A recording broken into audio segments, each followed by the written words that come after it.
Giants, Saints, PJ's already in on the fleur-de-lis to get the first victory of the season. New Orleans laying 2 points right now. Over-under at just 42 down there in the Crescent City. So whether side, total, player prop, SGP, what do you like? And Giants, Saints, and you're doubling down, aren't you?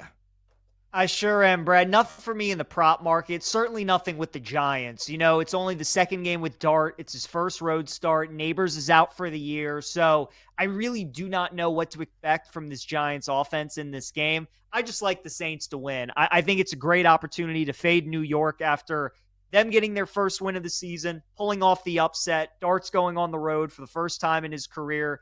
And the Saints are desperate, right? I mean, how many games are the Saints going to feel like they can actually win? This is going to be the only game that they're favored in all year. They want to get Kellen Moore his first win. This is certainly the game to feel like they can do that. So I like the Saints, Brad. I know it's a gross game with two terrible teams, but I feel good about it. And if you really want to get nuts this week, I think if you want to use the Saints in Survivor, I don't think it's a terrible option. Wow. Yeah, I mean, if you're going to play that card, it has to be this week, right? You may not get another opportunity all season long with the fleur-de-lis hurtling and barreling toward the number one overall pick in April's NFL draft. All right, I ain't scared of any G-men. I'd like Cam Skattebo. It's the Halloween season, boo. I think he's a guy that could really rack the rush attempts in this one. I'll take the over on 17.5 rush attempts at a minus 120. I think he's a top 20 running back play in fantasy as well. He had 25 tireless carries last week for 79 yards, also 2 grabs for 11 against the LA Chargers. Played 73.7% of the snaps.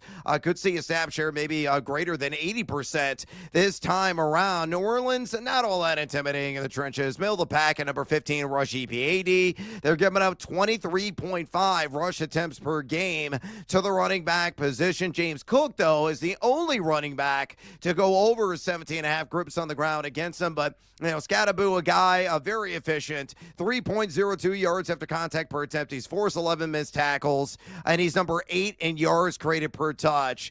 And the dude just takes a licking and keeps on ticking. He is like a juggernaut, the Marvel character in the flesh.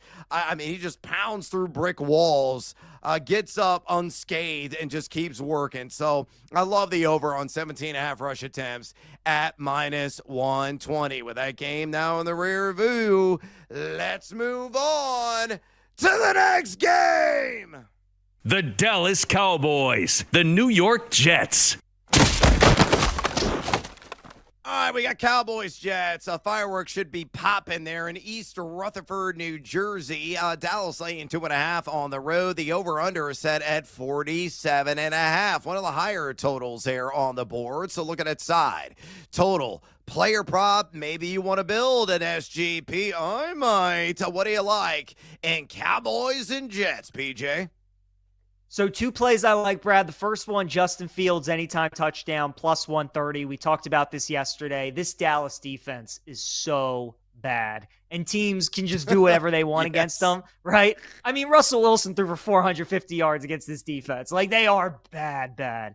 Justin Fields, he showed us the athletic ability against Miami. We saw it in week 1 against Pittsburgh. I think he's going to be able to score a touchdown on the ground. So I like that price with Fields. Yep. And also, Brad, I think the Jets are one of my favorite teaser legs of the week, teasing them up to 8.5. Right now, BetMGM, they're 1.5, so getting them to 7.5. But look, Dallas has shown us this season they play to the level of their competition, right? Could have beaten Philly on opening night, tie against the Packers, overtime against the Giants, lose to the Bears. Like this is what they do. They play bad teams, they play down. They play good teams, they play up. So getting 7.5, 8.5, Brad, I think is a good teaser leg with the Jets. So I would look at that, and I would look at Justin Fields anytime touchdown. Yeah, let's stick with the Fields theme. It's the Fields of sports betting dreams, if you will. And I think he is a guy you can get all kinds of creative with in a multitude of markets. I love him as well in anytime touchdown market, but I also like in these two markets. I'm going to build a little same-game parlay, and I constructed this here at BetMGM. Justin Fields, 170-plus pass yards.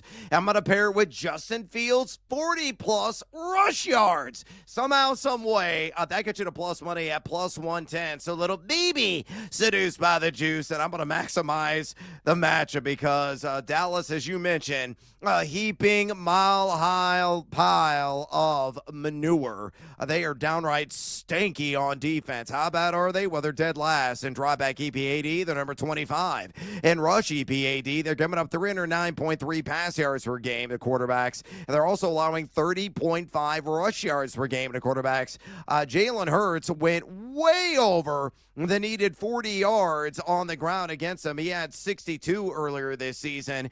And you look at Fields, he's done this not once, but twice in the same game in both categories. Against Pittsburgh, 218 and 48. At Miami last week, 226 and 81. And remember the other matchup, he had the concussion, so he exited early in that one. Shockingly, Fields is number 11 right now in the NFL in adjusted completion percentage, and a guy that's averaging 8 rush attempts per game. Cherry on top of the Sunday, my buddy Rachel Krychek at Betalytics has him projected for 183.66 pass yards, 48.39 rush yards. Again, Justin Fields, folks. Beep, beep, beep. I'm backing up the truck. I already locked this sucker in on my always free transparent spreadsheet there at thegamingjuice.com. Same game parlay. Justin Fields, 170-plus pass yards.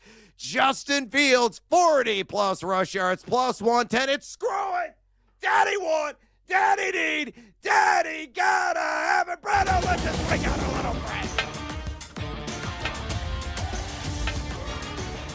Yeah, we're sledgehammering everything Justin Fields. It's the Cowpokes. They're pathetic, folks. Mic drop. We got to march on to the next game. The Denver Broncos, the Philadelphia Eagles.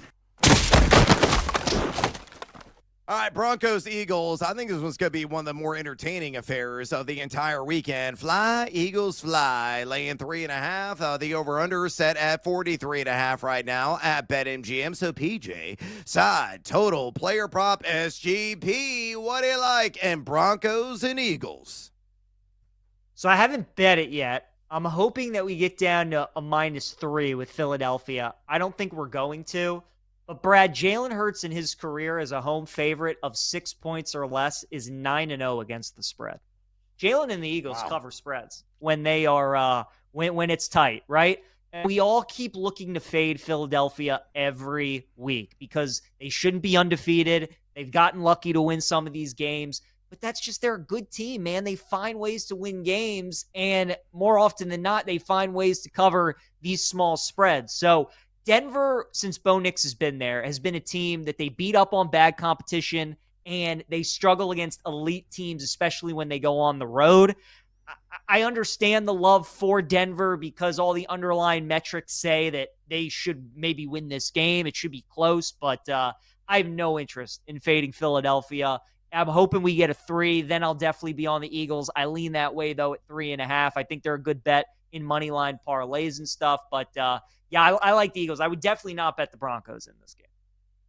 All right, going fly, Eagles fly. There with Philadelphia, the city of Billy Shiv. I am also going to go with the Eagles, but I'm going to live in the land down under on a player prop.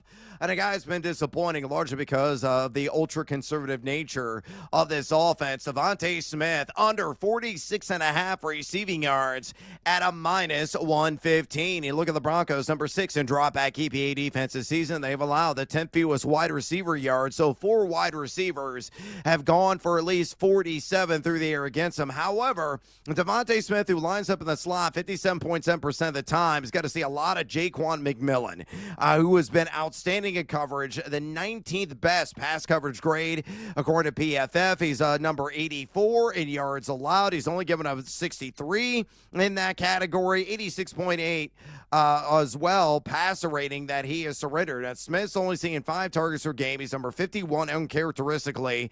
And total air yards, he's only averaging 9.3 yards per catch. Number 77 in the league, and he's gone under in 204. So Devontae Smith under 46.5 receiving yards, minus 115. My play in this game.